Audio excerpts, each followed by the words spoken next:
Point meteorologist Nick Allard. It is 52 degrees in downtown Seattle. I'm Ursula Royteen. Subscribe to us wherever you get your podcasts. KIRO Radio 97.3 FM.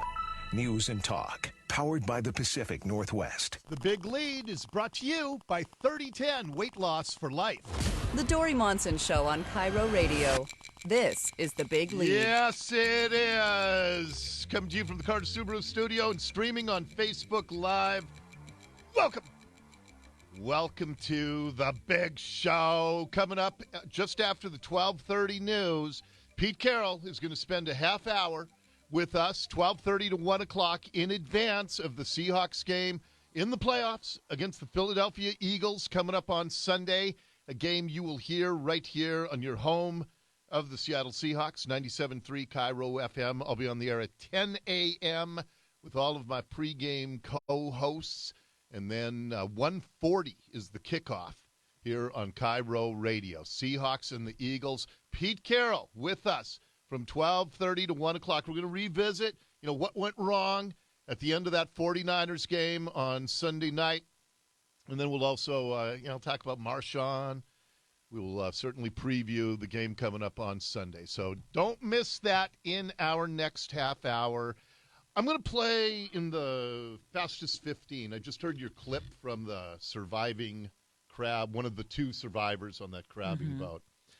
And somebody should have not let him post that to YouTube, because did you watch the whole thing? No, I didn't see his face. I was listening to the audio, so I didn't get the whole picture. Look, I think these men who work the seas are, just the ones that I have known are as good gets, and this guy strikes me as a really good guy.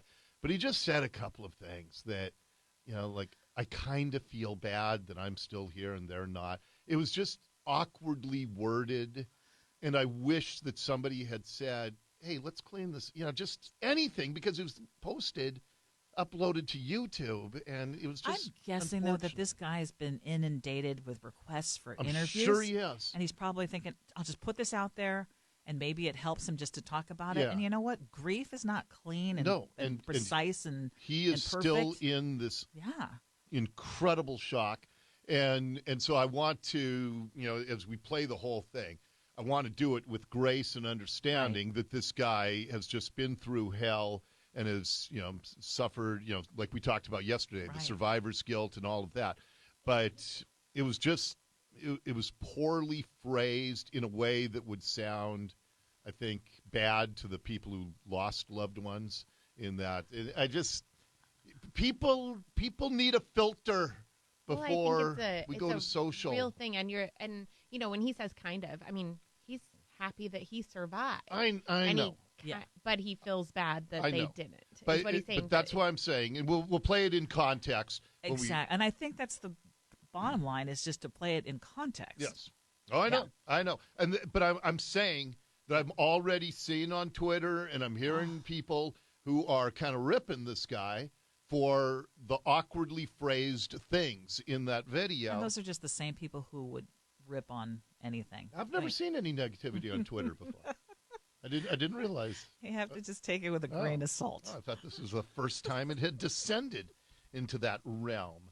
All right. I have told you that one of the fights of our financial lives, you and me together, is going to be standing up against the coming tolling of every single road in Washington. In fact, when we get to our Friday feedback, I'm hearing some heartbreaking stories from listeners of how it is going to impact them personally if the state moves forward with this unbelievably unsound plan to turn every single road in the state into a toll road. It is also an insidious plan where they are not revealing. Unless you listen to my show, you are not aware of the plan of how they're going to put these variable tolls on all roads at all hours once they get transponders in cars. And we must stop that. We must stand against it.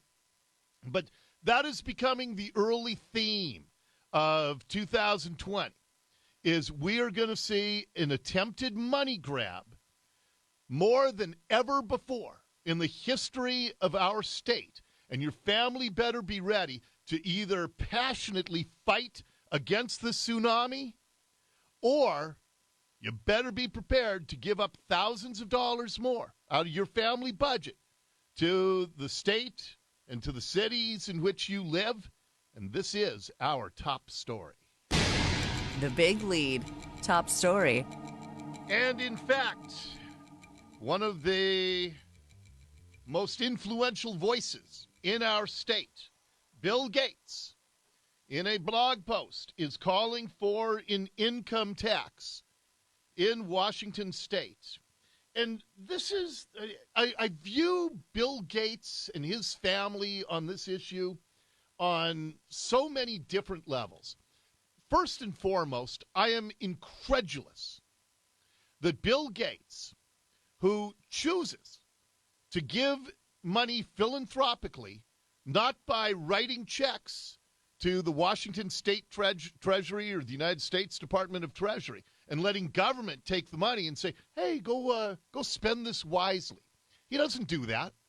He could.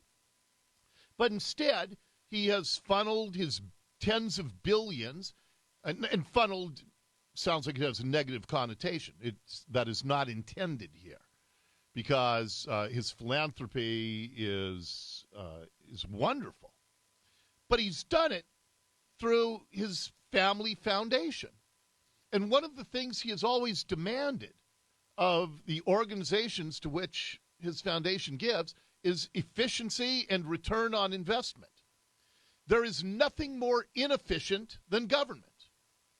When our government has people sleeping in the mud on 35-degree nights, and the agencies that are entrusted to help them with $100 million a year of our money, and that agency can hire a transgender drag queen to strip at their annual meeting, and you take that incident, you multiply it by thousands of other cases of government insanity with our money. And so my first reaction is just incredulousness when Bill Gates, who does not choose to give all of his extra money to government, but to a private foundation, but he says, oh, but we should give our money to government. And here's what he's pushing for. He says, I've been pushing for a fairer tax system for years. It was nearly 2 decades ago that my dad and I started calling for an increase in the federal estate tax and for an estate tax in our home state of Washington, which has the most regressive tax system in the country. So why, Bill Gates, have you vowed to give most of your wealth to private philanthropy instead of just putting in your will that you want 97% of your estate given to the government? So just the sheer hypocrisy. And this is a person who I hold in high regard, Bill Gates. But the sheer hypocrisy is stunning. And so, look, we're going to talk more about that, but we have some breaking news that is coming in right now. Donald Trump is speaking live after the United States last night killed that top Iranian general. And this is the first time the president has spoken on this. Just give me the high sign, Andrew, when you're ready to go to this. But we're going to take you live. The president is in Palm Beach, Florida, and we take you there live. Is over. Soleimani has been perpetrating acts of terror to destabilize the Middle East for the last 20 years. What the United States did yesterday should have been done long ago. A lot of lives would have been saved. Just recently, Soleimani led the brutal repression of protesters in Iran, where more than 1,000 innocent civilians were tortured and killed by their own government. We took action last night to stop a war. We did not take action to start a war.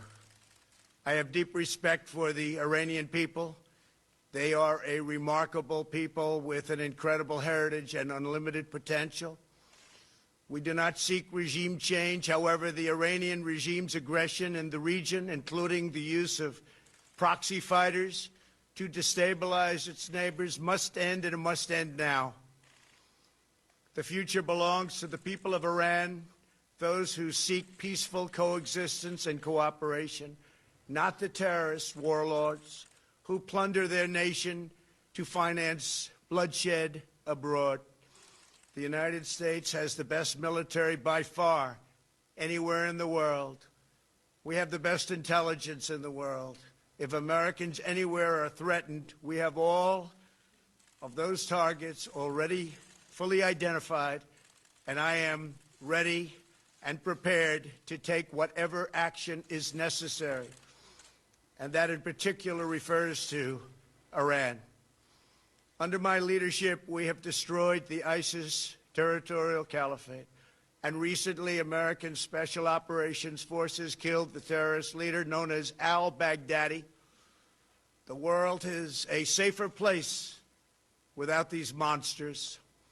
America will always pursue the interests of good people, great souls, while seeking peace, harmony, and friendship with all of the nations of the world. Thank you. God bless you. God bless our great military, and God bless the United States of America. Thank you very much. Thank you. Mr. President, you say you do this. Thank you. Thank you. Let's go.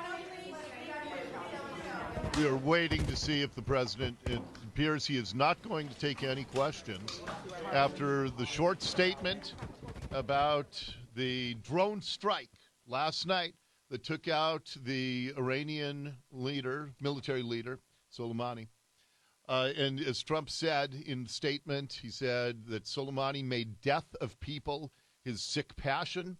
He said that he should have been killed long ago. And in fact, there is lots of intelligence out there that George W. Bush and Barack Obama both had chances to take him out. As you know, this has become the latest in an issue that just immediately divides people based on their political perspective. That if you hate the president, you immediately believe we're on the brink of World War III. And if you love the president, you think that this was an appropriate response to, there's a guy, Soleimani, who is directly responsible for the killing of hundreds of U.S. military men and women, the maiming. If you see somebody who has a prosthetic after serving in that part of the world, there's a chance that Soleimani, who was known for his extensive use of IEDs and the more powerful version of IEDs, that he might have been connected to that. Very possibly, very likely was. And just once again, we have seen unbelievable hysteria. Now, I don't think anybody, I like the one line that Trump had.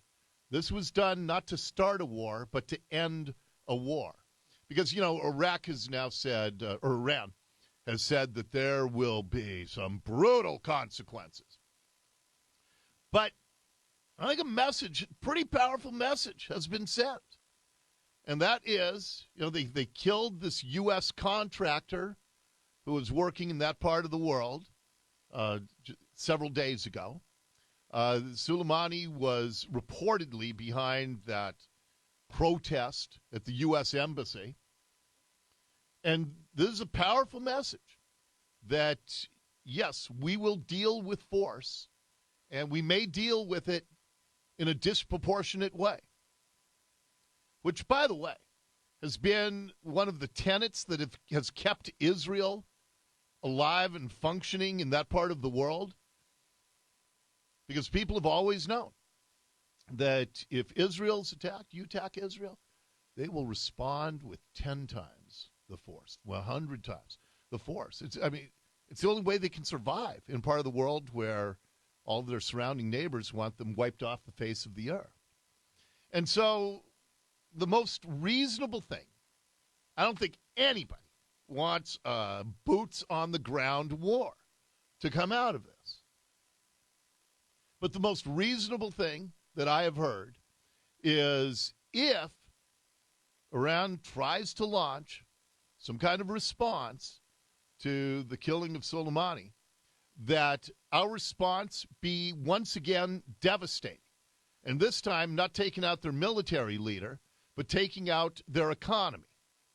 The United States could destroy the oil fields and oil refineries in Iran. And their economy is already hanging on the precipice. And if the United States chooses, and this is my hope going forward, my hope is that Iran comes to its senses and realizes, you know what? We can't mess around with the United States. And this is what happens. And maybe there's some common sense somewhere in Iran that says, if we launch some kind of response, they're going to come after us again. And it'll be even more devastating. But that's what I'm hoping. I don't think this is leading to a boots-on-the-ground war. The United States next should be very targeted economic response if Iran does anything. But it is my hope that everybody settles down a little bit. Oh, in that part of the world, settling down is not a reasonable expectation. All right, and that is your big lead for today. The Big Lead on KIRO Radio. All right, didn't know we were going to go there. That was a surprise that the president popped up live, so we had no idea. We would have prepared for that, let you know in advance, but I'm glad we could bring that to you live. Coming up next, right after Ursula checks the news, the coach of the Seattle Seahawks, Pete Carroll. The Pete Carroll Show, coming up on the Dori Monson Show.